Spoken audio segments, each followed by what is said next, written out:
পোস্টে আর্জেন্টিনাকে লিখতে গিয়ে কি রাকিব অন্তরাকে কিছু বলল মিথিলা রহমান? আর্জেন্টিনার হার নিয়ে পোস্ট করতে গিয়ে হঠাৎ নিজের কষ্টের কথা টেনে আনলেন জনপ্রিয় কন্টেন্ট ক্রিয়েটর মিথিলা রহমান।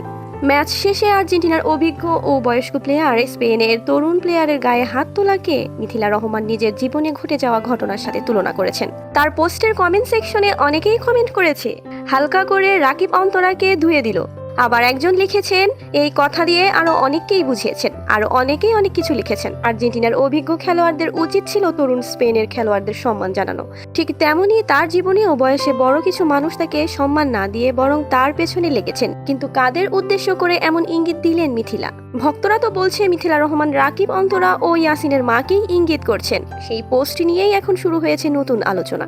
বিশ্বকাপের ম্যাচ শেষে আর্জেন্টিনা ও স্পেনের কয়েকজন খেলোয়াড়দের মধ্যে উত্তেজনাকর পরিস্থিতি তৈরি হয়। সেই ঘটনাকেই কেন্দ্র করেই মিথিলা রহমান তার ফেসবুক পোস্টে লেখেন, খেলার হার জিত থাকবেই, তবে তার মতে আর্জেন্টিনা দলের অভিজ্ঞ ও বয়স্ক খেলোয়াড়দের উচিত ছিল তরুণ স্পেন দলের খেলোয়াড়দের অভিনন্দন জানানো এবং স্নেহের দৃষ্টিতে দেখা। এরপরে তিনি নিজের জীবনের সঙ্গে এই ঘটনার তুলনা করেন। তার জীবনেও এমন হয়েছে। তার চেয়ে বয়সে অনেক বড় মানুষ তার সঙ্গে প্রতিযোগিতায় নেমেছেন এবং তাকে বিভিন্নভাবে কষ্ট দিয়েছেন। তিনি আরো বলেন, অন্যের সফলতায় হিংসা করে লাভ নেই। যদিও তিনি পোস্টে কারো নাম উল্লেখ করেনি, কিন্তু দর্শকরা অনেকেই ধারণা করেছেন তিনি হয়তো রাকিব অন্তরাকেই ইঙ্গিত করেছেন এবং অতীতে রাকিব অন্তরার সাথে ব্যক্তিগত বিরোধের দিকেই ইঙ্গিত করেছেন।